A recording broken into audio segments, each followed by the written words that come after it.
Hey all, welcome to the second part of how to prevent the heart disease permanently. This part all talks about solutions, the real solutions of how to prevent heart attacks the short way. In the last session, the part one, we have learned about a lot of other things like what are the root cause of heart disease, what happens exactly when you are going through heart disease, how thick blood can cause heart disease, how blood thinners and how and also we have done a very intensive example on how thick blood can cause heart disease and thin blood can prevent you from heart disease even though you have blockades in your heart. So let's get started.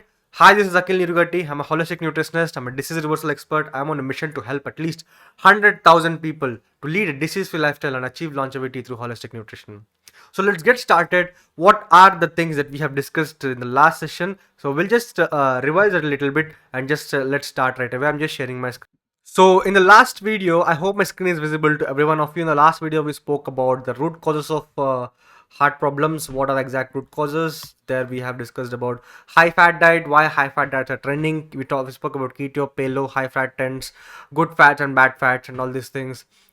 In fact, I just want to make sure a little correction here. The ghee also comes under bad fat. I just mentioned that in a people's perspective, people think it as a good fat, so that's why I mentioned here. So eggs, milk, cheese, ghee, butter. Okay, so okay, so this is the one thing that you need to understand. So yeah, we also spoke about how liver health is contributing to heart disease, high fat diet, fatty liver. Your liver cannot thin out the blood, and it can lead to thick blood, which can lead to blood pressure, diabetes, heart problems, and your doctor can put you on medication, right? Blood thinners and all these things. Okay, the doctor will put you on medication. So the rest of the things which are left in the last session are basically how exercise. If you want to do exercise, what is a good way to do exercise, what is a bad way to do exercise, and how exercise stress and exercise can contribute to heart disease, because you might be seeing various celebrities, different kinds of people who are gymming, who are jogging, who are basically working out, are also getting a lot of heart attacks. People who are predominantly active, these people are getting heart attacks. We'll understand all the things in a deeper way, and we'll also talk about the exact foods, exact lifestyle changes, exact lifestyle strategies to prevent heart disease. Okay, so stay tuned for that. So what happens when a person is under stress? Okay, so when someone is having stress, okay, if someone is going through stress, it can be any kind of stress. It can be physical stress, it can be emotional stress, it can be mental stress, it can be work stress, it can be life stress, anything. The stress can be anything. Your body is going to produce a hormone called adrenaline. So adrenaline is produced by your adrenal glands. Adrenal glands are situated above the kidneys. Above the kidneys there are two glands which are called adrenal glands, and these adrenal glands will produce adrenaline. So basically what is adrenaline is simple. Okay, so let's say you are chased by a dog. Okay, if you are chased by a dog, so you don't want to be caught by it, right? So at that time, irrespective of do you have energy or not, irrespective of what you ate in the previous meal or you didn't even have a meal in the prior to it, you will get an immense energy, right? Am I right? So you will get immense energy so that you can run away from the dog or just fight away with the fight off with that dog, right? So you will get that instant energy. Where the hell are you getting that instant energy from? Even though you're not eating, even though you're not having that energy, you are getting that instant energy from your stress hormone called adrenaline. Okay, when this adrenaline produces, okay, it is, if it is there for a short bursts of time, for example, if a dog is chasing, or if you are running late for your job, or you will drive your car faster, or if you're giving an exam, at the last 15 minutes of your exam, you'll be stressed and you'll give your exam a little fast. This is fine. But if this adrenaline is there for longer periods of time, if it's there for all day, if you're if you're going through some stress, if you're having lack of sleep, or if you are relying on caffeine completely, if you're completely living on coffee, then Coffee can give you instant energy irrespective of what you ate or not, and coffee is of 0 calories if you're taking in a black coffee form. And even the black coffee will give you immense energy. Where the hell it is giving from? It is taking the energy from your precious stress hormones when you where you require when you're going through some stressful situation, like you're writing exam.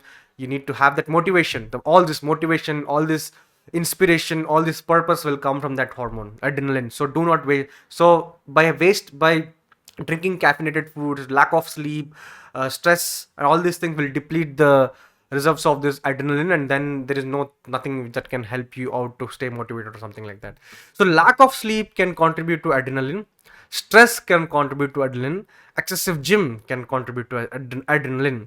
So now what happens is, when you're doing excessive gym, especially predominantly on a diet of high fat and high protein, as we have discussed in the previous part. So please make sure you watch the part 1 also. People who are watching this particular video, make sure you watch the part 1 compulsory, without fail, and then only watch this particular part 2. Then only you will be able to understand what I'm talking about, and what exactly happens, and how you need to heal. So when you're exercising on a high fat diet, high protein diet, now what happens? As I said before, your liver cannot thin your blood. If your liver cannot thin your blood will become thick. When your blood will become thick, your heart needs to put lot of pressure so that it can pump this oil kind of textured blood, that means thick blood, to all the parts of the body. That means, let's say this is your heart. Okay, I'm hope the picture is visible, I hope. So if you're carrying thick blood, your heart needs to pump that thick blood with more pressure, so that this blood will reach to each and every organ in each and every part of the body. That itself is called blood pressure, which we spoke in the previous video, right? Which we spoke in the part 1 of this video, where the doctor then will put you on the blood thinner meds, or aspirin, or blood pressure meds, or cholesterol meds. When cholesterol, basically thick blood means blood which is full of cholesterol, blood which is full of triglyceride, blood which is full of toxins. Okay, so in normally the blood is putting a lot of pressure, so that to pump this thick blood to all the parts of the body. But on top of that, you are also exercising. You are exercising vigorously. Normally what gym goers do is they exercise a lot, okay, on a high protein and high fat diet predominantly. Basically, I'm not saying all will do this mistake. Many of people do this mistake, that they completely reduce the carbohydrates, they reduce the fruit intake, they increase the they increase this fats, proteins, lean meats, eggs, chicken, fish, and all these things. Once they do this, okay, the pressure on heart obviously increases because the blood is thick. On top of that, when you exercise, your blood pressure naturally increases, because when you're doing exercise, your blood needs to pump your blood little more with more pressure. In general, it needs to push your blood, pump your blood with more pressure. That's obvious, because that is why when you're running for a long amount of time, your heartbeat increases, or if you're exercising, your heartbeat increases, because to compensate, to give you the oxygenated blood throughout your body as soon as possible, your heart will work little more. So when the heart is working a little more, already the blood pressure is more because of the thick blood. Now because you are running, the blood pressure even increases, or because you are exercising, the blood pressure even increases, because your heart needs to pump blood even more. Because a sedentary person doesn't require that much pressure. Sedentary means, if the same person, if he is not doing any work, if he is laying down, the blood pressure will remain normal, the heartbeat will remain normal, because that much amount of oxygenated blood is not required by the body when you are sedentary. But when you are active, when you are running, when you are jogging, when you are exercising, your body will require a lot of oxygenated blood in a short period of time. Okay, that means your heart needs to pump a lot more times. So that is why you see the heartbeat increases in the smartwatches, or the people who are tying the wristbands and fitness bands. They'll see that heartbeat increases when they're exercising. So at that time, what happens? When the sudden pressure comes on the heart because of the predominantly thick blood, already existing thick blood, now what happens? The thick blood can become more thick, Okay, the heart cannot put a lot of pressure. Then what happens if there are even a minute clots in between, or even a minute clots or a big clots in between your arteries, because the blood pressure is high, push your heart is pushing so hard, then the clog can rupture, and then the blood can stop there itself, and it can lead to heart attack. To talk simply, I know it can sound a little complex. So for example, when you are doing exercise, the blood pressure is obviously high, and the blood pressure is obviously high, that means the blood pressure is high on a thick blood. The blood pressure is high on a thick blood. in, Already the blood pressure is high because of thick blood, and now because of exercise it has become more thick. Sorry, it has become the blood pressure has been increased drastically. Now when the blood pressure will increase drastically, if there are any clots in the arteries, which we have discussed in the part 1 video, where I explained there will be, everyone has the clots.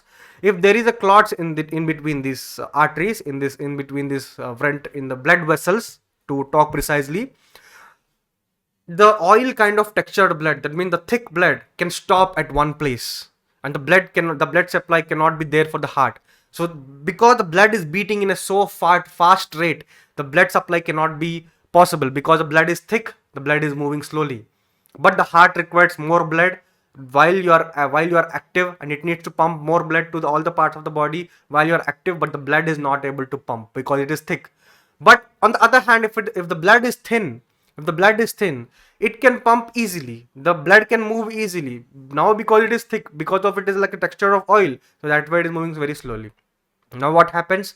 Basically, now what happens is the blood will not move faster, and it can stop at one place because of the clots inside the arteries, which all have, and then it can lead to heart attack.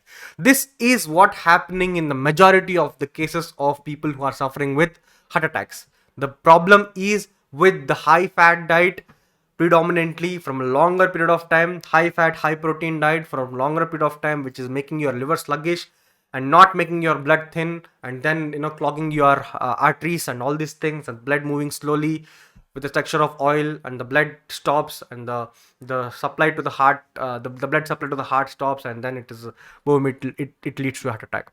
So this is what actually happens. Okay, actually happens when you're going through a intense gym session, intense workout session, intense active session, intense non-sedentary, that is running or jogging or any even it happens even when you are playing games, physical games, like outdoor games, right? So that is what happens. Okay, so this is the exact complete root cause of heart attacks. The blood is, so to tell you so precisely, the primary root cause is high fat, high protein diet. Okay, of course there will be other stuff as well, toxins and all these things. A high fat diet leads to a fatty liver. Fatty liver cannot thin out the blood. Once the thick blood is there, your heart needs to pump the blood with more pressure, which leads to blood pressure, diabetes, heart problems, and your doctor will put you on blood thinners, cholesterol pills, and much more, aspirins and blood pressure pills, and triglycerides pills, blood thinners, to thin out the blood so that you can prevent heart attack. Okay, and then on top of that, on top of thick blood, on top of you are having high fat, high protein diet, you are exercising vigorously. If you're exercising vigorously, the blood pressure will increase drastically. If the blood pressure is increasing drastically, the thick blood cannot move faster. That means the blood supply will not be adequate for all the part of the body, and your heart also can give up sometimes, which is heart congestion, heart failure, because the blood is not able to go into the arteries, and the blood is not able to be available for the heart. Then it can lead to heart attacks, or if there is a clot, that also can lead to it. Okay, I hope this part has been clear for you. Now let's dive deeper into the lifestyle changes, foods that will help you to heal your heart disease, or to prevent your heart disease permanently. Okay, let's start. Now let's come to the actual lifestyle changes, foods that heal you, foods that reverse your heart disease, foods that can prevent you from heart disease, and lifestyle changes and guidelines that will help you in preventing heart disease. So basically, you need to understand that all fruits and vegetables are very, very important when it comes to preventing heart disease. Foods that are really rich in hydration, okay, foods that are really rich in water, water rich foods, water rich fruits and vegetables you need to be consuming. The more water you take, the more water intake you take, the thin the blood gets.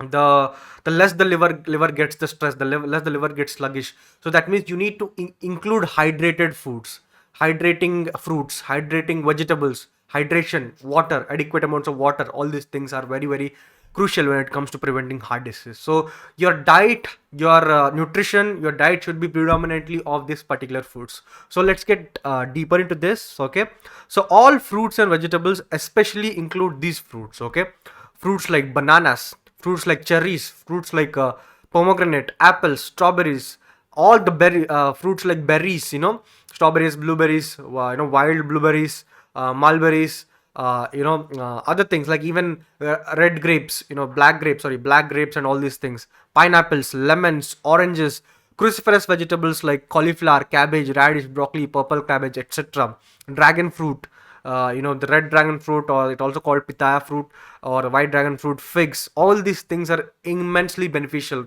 They're incredibly great for all your preventing your heart disease. So basically, include foods that are water rich. And also, I just forgot to mention here, watermelons. Watermelons are incredible. Okay, watermelons and also muskmelons. Okay. Muskmelons, watermelons, melons is the season where now we are entering the seasons of melons. Muskmelons, watermelons are incredibly beneficial. And also, you need to understand the foods that are red in color, foods that are purple in color are very very good, because these have lot of antioxidants, lot of anthocyanins, which are one of the antioxidants which are responsible for preventing heart disease, and all the other things, phytochemicals and phytonutrients are rich in red colored foods. So fruits especially like cherries, pomegranate, apples, strawberries, blueberries, oranges, citric acid fruits, vitamin C is very very crucial in thinning out the blood. Vitamin C thins out the blood very effectively. One of the mechanisms, one of the things which we often follow with often do with our clients when of blood pressure is giving them vitamin C. If you're giving them vitamin C, vitamin C thins out the blood, and then it can prevent the heart attacks, it can prevent the high blood pressure and all these things. So giving enormous amounts of lemons, oranges, and not just this, amla. Okay, Indian gooseberry, amla is very rich in vitamin C.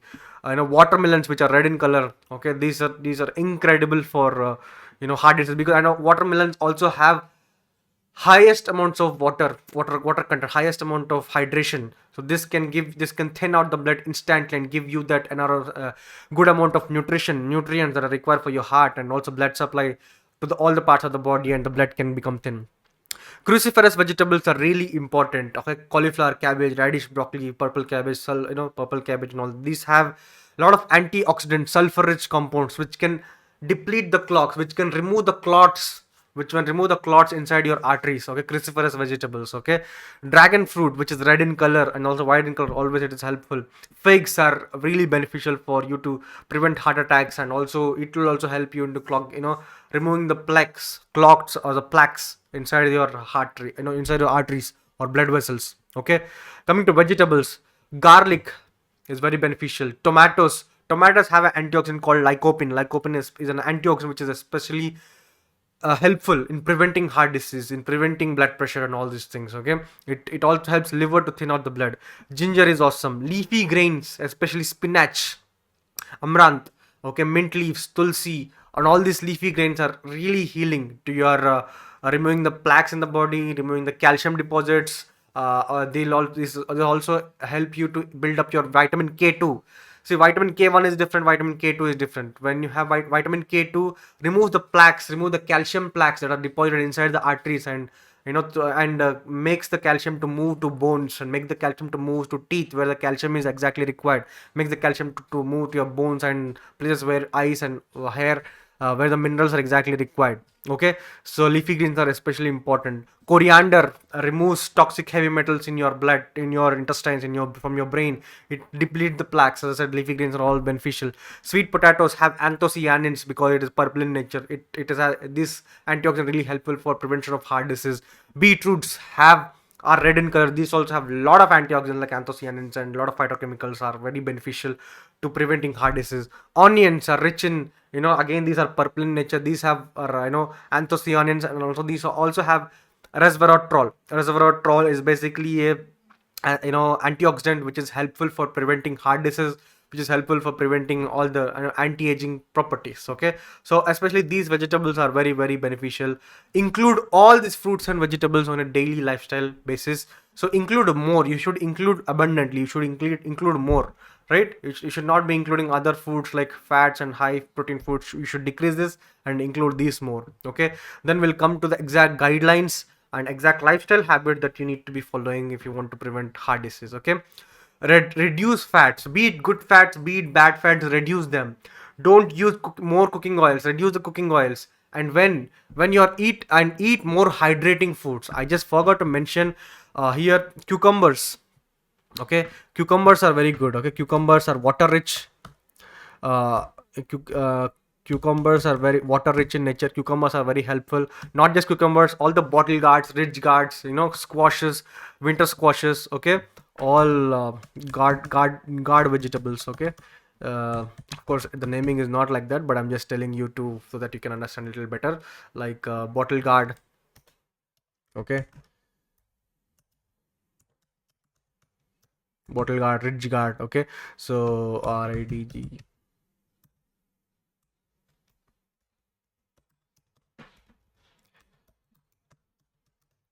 So all these bottle gardens are very helpful in preventing this because these are water rich vegetables. You need to eat water rich vegetables. So eat more hydrating foods, water rich foods.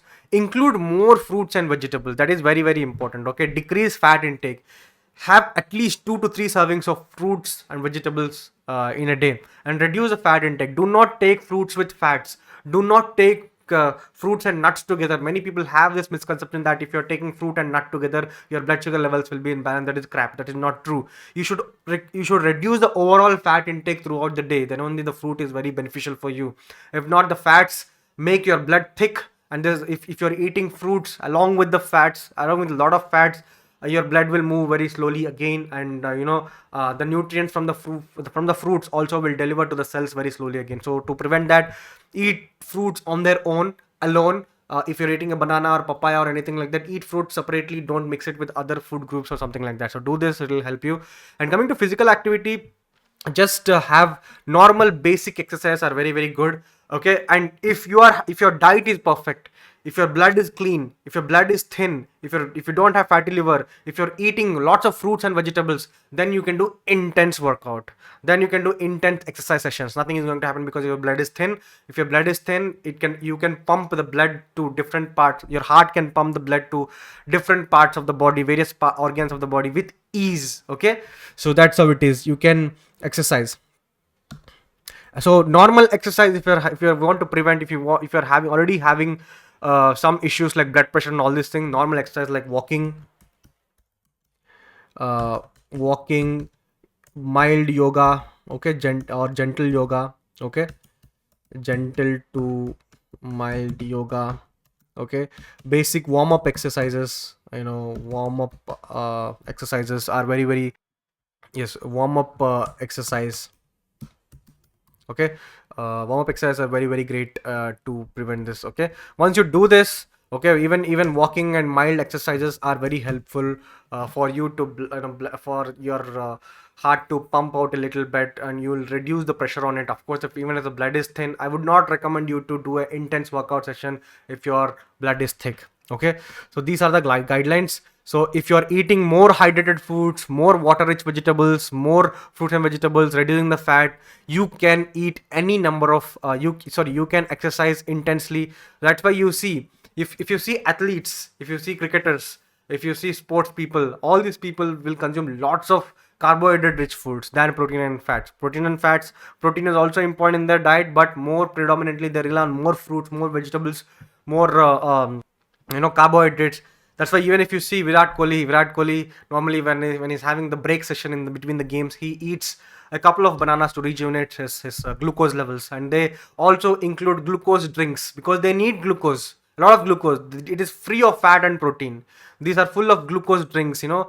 These drinks are basically isotopic drinks that are different for different sports people, depending on the kind of physical activity they go through. These drinks are basically high glucose drinks. Okay, so you require that glucose. Even though that is why when you're falling sick, when you're fallen sick with fever or something like that, when you go to doctor puts you on a glucose bottle. He'll not put you on protein or fat bottle for your kind information. So don't be in that misconception. So this is it for this particular video. I hope this video has been helped you a lot. Implement these particular lifestyle changes, implement these all these things, you will be in a much better position. So if you like this video, please subscribe to this video. It will help me a lot more to do this kind of content often, and it will help you a lot. And please make sure to you know uh, comment down, like and subscribe. And also if you want to watch the part 1, and please make sure to watch the part 1 without fail. So part 1 video is here, and if you want to learn about how to heal diabetes, the video is here. So I'll meet you in the next video. Thank you so much, and stay safe, and have a good day, have a good weekend.